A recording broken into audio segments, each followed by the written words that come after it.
이럴 수가 없어. 어떻게 시어머니가 자식한테 이래? 이건 범죄야. 당장 경찰에 신고해. 지금 당장 그 노인네 찾아내서 돈 내놓으라고 해. 현관문을 열자마자 느껴진 것은 서늘한 정적과 낯선 빈자리였습니다. 집안의 가구처럼 그 자리에 있던 시어머니가 감쪽같이 사라진 것입니다. 이 평화롭던 집안에 도대체 무슨 일이 일어난 걸까요? 이 충격적인 상황이 벌어진 데에는 긴 사연이 있었습니다. 본격적인 이야기를 시작하기 전에 오늘 이 이야기를 듣고 계신 여러분은 어디 사는 몇 살이고 뭘 하면서 듣고 계신지 댓글로 한 번씩 써주세요. 여러분의 평범하지만 소중한 일상이 이 이야기를 더욱 풍성하게 만듭니다. 이 사건이 일어나기 전 정례 씨의 인생을 먼저 살펴보겠습니다. 정례 씨의 고향은 서해안 끝자락 만돌 갯벌이었습니다. 그녀의 인생은 그 찐득한 진흙 속에 뿌리를 내리고 있었습니다. 30년 전 남편을 바다에서 잃고 홀몸으로 아들 진호를 키워낸 것은 오로지 갯벌의 낙지와 바지락이었습니다. 겨울바람이 칼날처럼 뺨을 스치는 새벽에도 정례는 가슴장화를 신고 갯벌로 나갔습니다. 손가락은 낙지 구멍을 파느라 제 모양을 잃었고 손등은 거북이 등껍질처럼 갈라졌습니다. 하지만 그 고통은 아들의 학비가 되고 쌀이 되었습니다. 정례 씨는 그것을 훈장처럼 여겼습니다. 정례 씨는 2005년 아들의 미래를 위해 큰 결심을 했습니다. 갯벌에서 10년 넘게 악착같이 모은 돈으로 서울 양천구의 작은 아파트 한 채를 샀습니다. 당시 1억 5천만 원, 정례 씨의 전 재산이었습니다. 아파트에 세입자를 들이고 전세금을 받았습니다. 그로부터 3년 뒤 진호가 의대에 합격하는 날이 왔습니다. 정례 씨는 마을 사람들에게 떡을 돌리고 갯벌 한가운데 엎드려 엉엉 울었습니다. 비린내 나는 이 진흙이 내 아들을 의사로 만들었다는 자부심.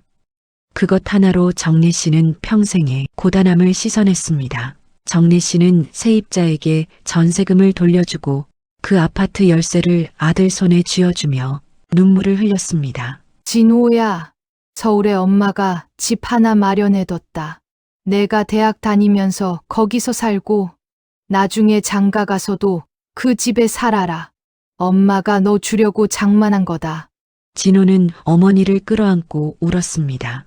정례 씨는 고향에 남아 아들의 학비와 생활비를 벌기 위해 계속 갯벌을 오갔습니다. 그렇게 13년이 흘렀습니다. 정례 씨는 한 해도 쉬지 않고 갯벌을 오갔고 진호는 의대를 졸업해 레지던트가 되었습니다. 2015년 진호가 개업을 준비할 때 정례 씨는 또다시 땅을 팔아 3천만 원을 보냈습니다.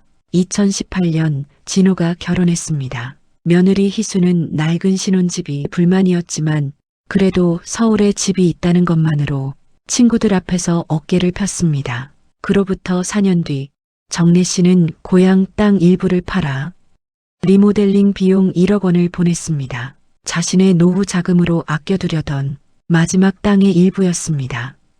희수는 새로 바꾼 거실을 둘러보며 환호성을 질렀습니다. 어머니, 정말 감사해요. 완전 새집 같아요. 희수는 곧바로 친정어머니에게 전화를 걸었습니다. 엄마, 우리 집 리모델링. 완전 대박이야. 시어머니가 1억이나 보태주셔서 준 신축 됐어. 그러나 그 감사는 한 달도 못 갔습니다. 2023년부터 이 아파트 단지에 재건축 이슈가 불거지자 희수의 태도가 달라지기 시작했습니다. 친구들에게 자랑했습니다. 우리 집 재건축 확정 수순이야. 30평이 50평으로 늘어난대. 지금 시세만 10억 넘는데. 5년 뒤엔 20억도 가능하대. 희수는 재건축 대박을 꿈꾸며 더 큰 욕심을 부리기 시작했습니다. 강남에 세련된 브런치 카페를 차리는 꿈에 부풀어 있었지만 창업 자금이 부족했습니다. 그녀의 눈에 들어온 것은 정례 씨가 고향에 남겨둔 갯벌 근처 땅이었습니다. 그 땅은 최근 정부의 개발 계획 발표로 가격이 수직 상승하고 있었습니다. 매일 저녁 진호의 귀에 대고 속삭였습니다. 자기야, 어머니 땅 그냥 놔두면 뭐해? 세금만 내고 있잖아.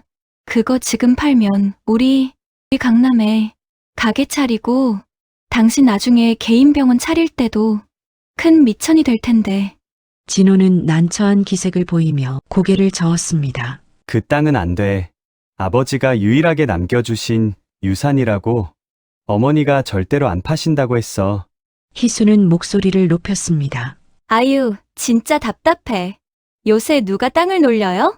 그리고 자식이라고 당신 하나인데 그 정도도 못 해주셔? 2024년 정래 씨는 63세가 되어 혼자 고향집을 지키기 힘들어졌습니다. 무릎도 아프고 갯벌일도 이제 버거웠습니다. 아들이 먼저 서울로 모시겠다고 했습니다. 엄마, 이제 서울로 올라오세요. 편하게 지내세요. 정래 씨는 작은 가방 하나에 짐을 꾸려 서울로 올라왔습니다.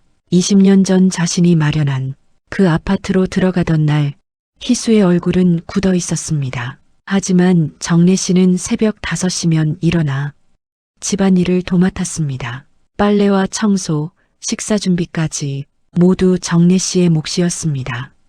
며느리가 출근하기 전 아침상을 차리고 저녁에는 진호가 좋아하는 국을 끓였습니다. 무릎이 아파도 걸레질을 멈추지 않았고 손이 시려도 설거지를 마쳤습니다. 정래 씨는 이 집의 짐이 되지 않으려 애썼습니다. 처음 몇 달은 괜찮았습니다. 하지만 시간이 지나면서 희수의 불만이 조금씩 드러나기 시작했습니다. 정래 씨가 정성껏 차린 밥상에서 바다 냄새가 나면 희수는 노골적으로 인상을 썼습니다. 어머니, 환기 좀 시키고 요리하세요. 온 집안에 비린내가 배어서 제 명품 코트에도 냄새가 나는 것 같아요. 정래 씨는 아무 말 없이 행주를 빨았습니다. 정래 씨는 이 집에서 자신이 눈의 가시처럼 느껴진다는 걸 알고 있었습니다. 거실 소파에 앉는 것조차 조심스러워 항상 부엌 딱딱한 나무 의자에 앉아 시간을 보내곤 했습니다. 희수는 이번 여름 휴가를 자신의 친정 부모님과 함께하는 동남아시아 여행으로 계획했습니다. 하지만 그 계획에 정래 씨의 자리는 단 한 뼘도 없었습니다. 여행을 떠나기 하루 전 밤이었습니다. 정래 씨는 낮에 먹은 음식이 체했는지 속이 더부룩해 물을 마시러 주방으로 향했습니다. 불 꺼진 복도를 지나는데 안방에서 새어나오는 아들 부부의 날카로운 대화 소리가 정래 씨의 발걸음을 멈추게 했습니다. 여보, 진짜 어머니만 쏙 빼놓고 가는 거 마음이 좀 그렇네. 희수의 비웃음 섞인 목소리가 돌아왔습니다. 아, 진짜?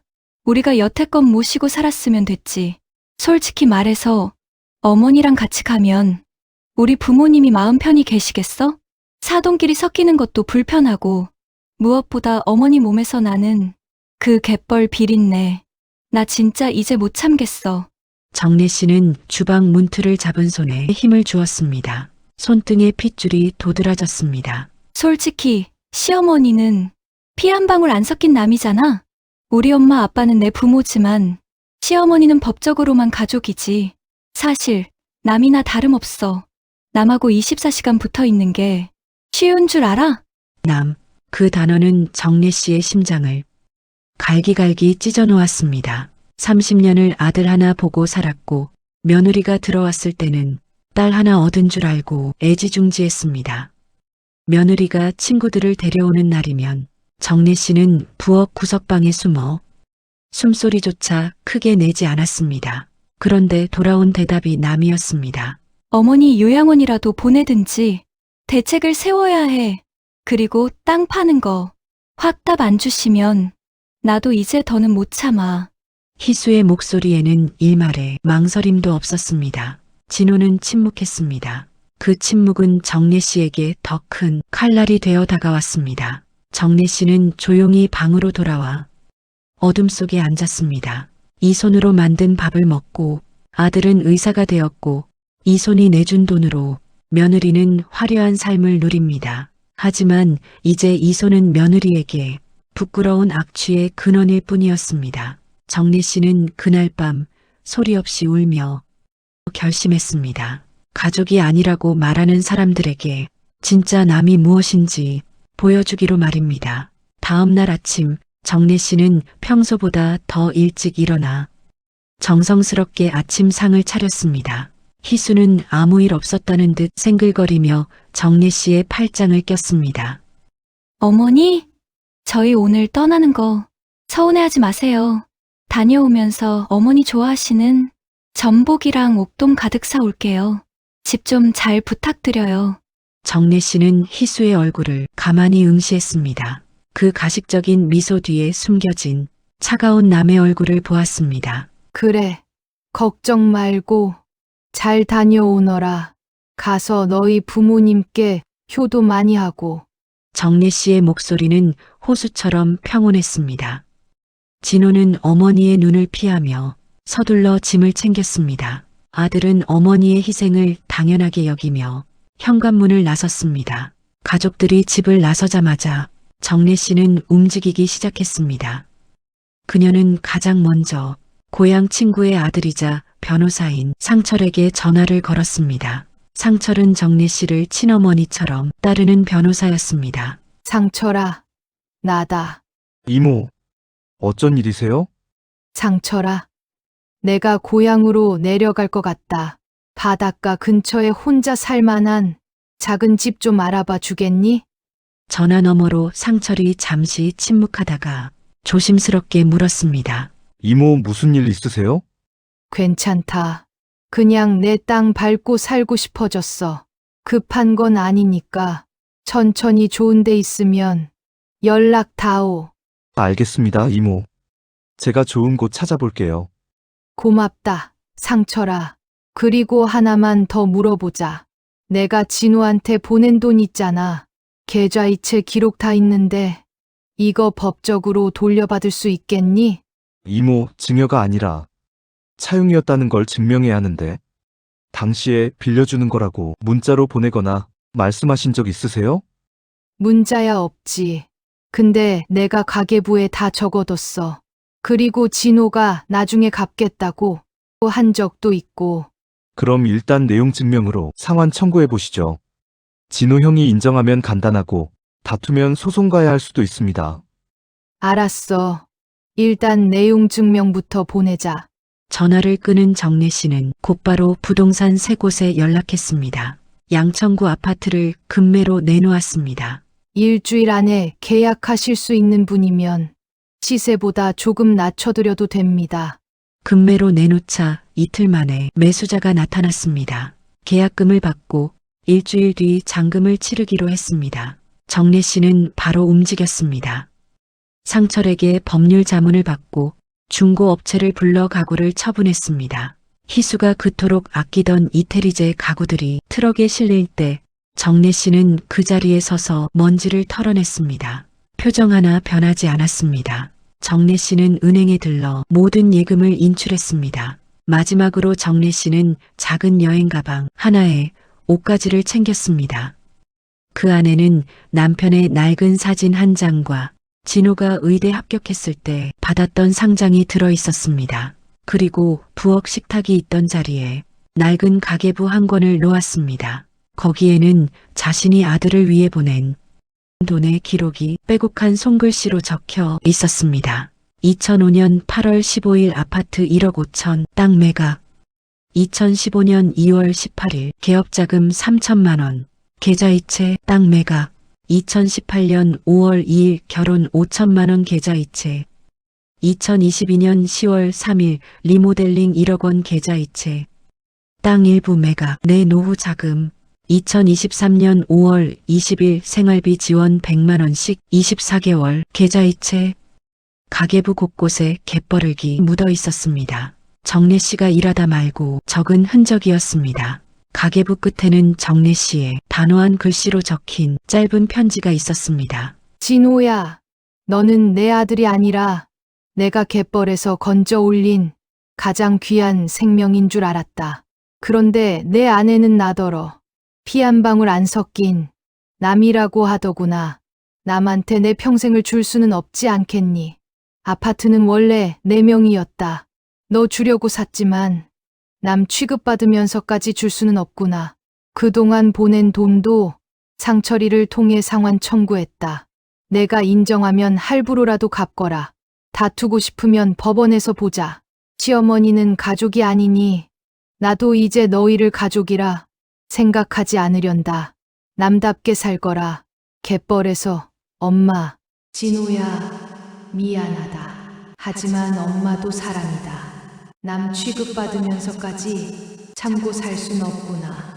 정래 씨는 고향 만돌로 가는 버스에 몸을 실었습니다. 30년을 바친 아들, 20년을 함께한 집, 그 모든 것이 창밖으로 멀어졌습니다. 눈물이 날 것 같았지만 이상하게도 정래 씨의 가슴은 처음으로 가벼웠습니다. 마치 오랜 빚을 다 갚은 것처럼. 10일짜리 동남아시아 여행, 나흘째 되는 날이었습니다. 최고급 리조트에서 희수는 꿈같은 시간을 보내고 있었습니다. 오션뷰 스위트룸에서 샴페인을 마시며 친정 부모님 앞에서 자랑을 늘어놓았습니다. 엄마, 조금만 기다려. 시어머니 땅 팔면 나오는 돈으로 내가 압구정에 카페 차릴 거야. 희수의 어머니가 흐뭇한 표정으로 딸의 손을 잡았습니다. 그래, 우리 딸. 근데 시어머니가 땅 팔겠다고 하셨어? 아직은 아니지만 이번 여행 끝나고 돌아가면 무조건 그렇게 만들 거야. 우리가 여태껏 모시고 살았는데 그 정도는 해주셔야지. 진호는 어머니의 마지막 눈빛이 자꾸 떠올랐습니다. 너무 평온했습니다. 그때 진호의 휴대전화가 요란하게 울렸습니다. 여보세요? 박진호 선생님 맞으시죠? 550인 중개사무소입니다. 어머님이 금매로 내놓으신 아파트 잔금 치르기 전에 오늘 새 집주인분이 집 보러 가도 될까요? 워낙 금매로 나온 거라 집도 못 보시고 계약을 하셔서요. 진호의 얼굴이 하얗게 변했습니다. 지금 무슨 말씀이세요? 무슨 잔금이요? 어머님이 직접 계약하셨는데요. 선생님은 모르셨습니까? 잠깐만요. 우리 집을 누가 팔았다는 겁니까? 어머님이 금매로 내놓으셔서 계약했습니다. 어쨌든 오늘 집 확인 좀 해야 하는데요. 진호는 대답도 못한 채 전화기를 떨어뜨릴 뻔했습니다. 옆에 있던 희수가 남편의 창백한 얼굴을 보고 물었습니다. 여보, 무슨 일이야? 왜 그래? 진호가 다급하게 정래 씨에게 전화를 걸었지만 돌아오는 것은 연결되지 않는다는 음성 안내뿐이었습니다. 엄마. 진호가 방 안을 돌아다니며 계속 전화를 걸었지만 연결되지 않았습니다. 희수는 남편의 팔을 붙잡았습니다. 대체 무슨 일이야? 말 좀 해봐. 우리 집이 팔렸어. 엄마가 집을 팔았어. 새 주인이 오늘 집을 보러 온대. 희수는 리조트 바닥에 주저앉아 소리를 질렀습니다. 우리 집이 팔렸다고? 말도 안 돼. 어머니가 어떻게 집을 팔아? 희수의 친정 부모님은 어쩔 줄 몰라 하며 딸을 달랬지만 희수는 계속 바닥을 치며 울부짖었습니다. 진호는 멍하니 창밖을 바라보았습니다. 어머니가 서울에 올라오신 후 늘 마음 한편에 미안함이 있었습니다. 편하게 모시겠다고 했지만 새벽부터 일어나 집안일을 도맡아 하시는 어머니께 제대로 신경 쓰지 못했습니다. 바쁘다는 핑계로 희수 눈치가 보인다는 핑계로 외면했습니다. 하지만 설마 이렇게까지 하실 줄은 몰랐습니다. 말 한마디 없이 집을 팔고 떠나시다니 진호는 고개를 저었습니다. 황당했습니다. 동시에 가슴 어딘가가 무너져 내리는 기분이었습니다. 여행을 중단하고 급히 돌아온 아들 내외가 집에 도착한 것은 이틀 뒤였습니다. 현관문을 열자마자 느껴진 것은 서늘한 정적과 낯선 빈자리였습니다. 소파도 식탁도 거실의 커튼조차 사라진 집은 마치 강도를 당한 것처럼 삭막했습니다. 희수는 거실을 돌아다니며 히스테리를 부렸습니다. 이럴 수가 없어. 어떻게 시어머니가 자식한테 이래? 이건 범죄야. 당장 경찰에 신고해. 진호는 주방 식탁이 있던 자리로 갔습니다. 바닥에는 낡은 가계부 한 건이 놓여 있었습니다. 진호는 떨리는 손으로 가계부를 집어들었습니다. 가계부 끝에 편지를 읽은 진호는 그 자리에 주저앉았습니다. 진호의 눈에서 뜨거운 눈물이 흘러내렸습니다.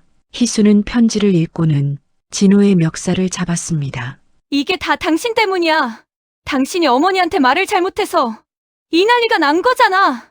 지금 당장 그 노인네 찾아내서 돈 내놓으라고 해. 진호는 희수의 손을 거칠게 뿌리쳤습니다. 그리고 평생 처음으로 아내를 향해 짐승 같은 소리를 내질렀습니다. 입 닥쳐! 우리 엄마 몸에서 갯벌 냄새 난다고 질색했지? 그 냄새 맡으며 큰 내가 네 남편이고 그 돈으로 네가 명품 가방 들고 다닌 거야? 이 나쁜 여자야! 뭐? 지금 나한테 나쁜 여자라고 했어? 당신 어머니가 우릴 길바닥에 내쫓는데 나보고 나쁜 여자래? 당신이 너무 심했어! 남이라고? 내 엄마를 남이라고 했어? 그 말하는 순간 우리 끝났어야 했는데 내가 비겁하게 침묵했어. 이건 다 내 잘못이야. 두 사람의 처절한 싸움 소리가 텅 빈 공간에 메아리 쳤습니다. 하지만 그들을 도와줄 사람은 아무도 없었습니다. 사흘 뒤 진호에게 내용 증명이 도착했습니다. 상철 변호사 명의로 발송된 그 서류에는 정래 씨가 진호에게 보낸 돈의 내역과 함께 상환 청구 내용이 적혀 있었습니다. 진호는 변호사와 상담했습니다. 변호사는 말했습니다. 징여로 볼 여지도 있지만 어머니가 소송하면 법원이 일부라도 차용으로 인정할 가능성이 있습니다. 다툴 생각이시면 진호는 변호사의 말이 끝나기도 전에 고개를 저었습니다. 다툴 생각 없습니다. 제 잘못이니까요. 진호는 할부로라도 갚겠다는 각서를 썼습니다. 집은 이미 제3자에게 팔려 일주일 안에 비워줘야 했습니다. 희수와의 관계는 파국으로 치달았고 결국 이혼 서류에 도장을 찍었습니다. 정래 씨는 더 이상 아들의 미래를 위해 자신을 희생하지 않기로 했습니다. 이제 자신의 존엄을 지키며 살기로 결심했습니다. 서해안의 새벽은 고요했습니다. 정래 씨는 새로 구한 작은 집의 툇마루에 앉아 바다를 바라보았습니다. 이제 그녀의 손에는 걸레 대신 다시 낙지오미가 들려 있었습니다. 하지만 예전처럼 누군가를 먹여 살리기 위한 고통스러운 노동이 아니었습니다. 그저 살아있음을 느끼고 바다가 주는 선물을 감사히 받는 즐거운 유희였습니다. 만돌 갯벌은 정래 씨를 반갑게 맞이했습니다. 파도가 밀려올 때마다 진흙 속에 숨어있던 바지락들이 고개를 내밀었습니다. 정래 씨는 허리를 숙여 하나씩 주워 담으며 혼잣말을 했습니다. 이놈들아, 너희는 거짓말을 안 하지? 진흙 속에서 솔직하게 살잖아. 마을 사람들이 정래를 반갑게 맞이했습니다. 경로당 할머니들이 정래 씨의 손을 잡으며 물었습니다. 아이고, 정래 씨, 서울 가서 호강하는 줄 알았더니 왜 내려왔어? 정래 씨는 환하게 웃으며 대답했습니다. 호강은 무슨 남이 집살이 하려니 좀이 쑤셔서 왔지. 역시 사람은 제 땅을 밟고 살아야 해. 할머니들은 정래 씨의 손을 꼭 잡아주었습니다. 세상에서 가장 따뜻한 위로였습니다. 정래 씨는 바다가 한눈에 내려다 보이는 작은 집에서 새로운 삶을 시작했습니다. 비린내가 난다며 며느리가 질색하던 그 바다 향기가 정래 씨에게는 비단 향수보다 달콤했습니다. 마을 경로당 할머니들과 직접 딴 바지락으로 칼국수를 끓여 먹는 소소한 일상, 그것으로 충분했습니다. 반년이 흘렀습니다. 그동안 진호는 서울에서 힘든 나날을 보냈습니다. 월세방으로 옮긴 뒤 매일 밤 어머니 생각에 잠을 이루지 못했습니다. 정래 씨의 휴대폰에는 진호의 부재중 전화가 수십 통 쌓여 있었지만 정래 씨는 단 한 번도 받지 않았습니다. 어느 날 정래 씨는 갯벌에서 일하다 낯익은 그림자가 멀리서 다가오는 것을 보았습니다. 진호였습니다. 초췌한 얼굴로 고향에 도착한 그는 천천히 다가와 무릎을 꿇고 눈물을 흘렸습니다. 어머니, 제가 잘못했어요. 희수랑도 이혼했습니다. 제발 한 번만 용서해 주세요. 다시 서울로 모실게요. 이번엔 정말 잘할게요. 정래 씨는 허리를 펴고 멀리 지평선을 보았습니다. 진흙이 잔뜩 묻은 장화를 신은 그녀의 모습은 그 어떤 귀부인보다 당당했습니다. 진호야, 넌 내 아들이다. 그건 변하지 않아. 하지만 내가 내 아들이라고 해서 내가 내 인생의 걸음이 되어야 할 이유는 없다. 나는 이미 너를 위해 30년을 살았다. 이제 남은 시간은 나 박정래로 살고 싶구나. 어머니, 정말 용서 못 하시겠어요? 제가 정신을 못 차렸어요. 용서는 했다. 하지만 다시 함께 살 생각은 없다. 너는 내 힘으로 일어서거라. 의사 아니냐. 손만 있으면 다시 시작할 수 있잖아. 엄마 돈 없어도 살 수 있어. 어머니, 가거라. 내가 의사니 내 몸 하나 건사하지 못하겠느냐. 나한테 기대지 말고 내 힘으로 내 삶을 일거라. 나도 이제 이 갯벌에서 내 삶을 일굴 거다. 다시는 찾아오지 마라. 정래는 단 한 번의 뒤돌아봄 없이 다시 갯벌로 향했습니다. 밀물이 들어오기 전 그녀는 단단한 걸음으로 자신의 삶을 향해 나아갔습니다. 진호는 그 자리에 한참을 무릎 꿇고 앉아 있었습니다. 그리고 천천히 일어나 어머니의 뒷모습을 바라보았습니다. 진은 노을이 정래의 굽은 등을 황금빛으로 물들였습니다. 그것은 평생의 희생을 끝내고 스스로 일어선 여왕의 뒷모습이었습니다. 가족이라는 이름으로 희생을 강요받던 수많은 세월이 파도에 씻겨 내려갔습니다. 이제 정래 씨의 가슴 속엔 누구의 어머니도 누구의 시어머니도 아닌 오로지 박정래라는 이름 석자만 남았습니다. 오늘의 이야기는 여기까지입니다. 평생을 바친 가족에게 남이라는 소리를 들었을 때의 그 참담함, 하지만 그것을 딛고 자신의 존엄을 찾은 정래 씨의 선택을 보며 여러분은 어떤 생각이 드셨나요? 만약 여러분이 정래 씨였다면 찾아온 아들을 용서하셨을까요? 아니면 정래 씨처럼 냉정하게 돌아서셨을까요? 여러분의 소중한 의견을 댓글로 남겨주세요. 비슷한 경험이 있으시다면 함께 나누며 서로를 위로하는 시간이 되었으면 좋겠습니다. 구독과 좋아요는 이 시대의 모든 정래 씨들에게 큰 힘이 됩니다. 시청해주셔서 감사합니다.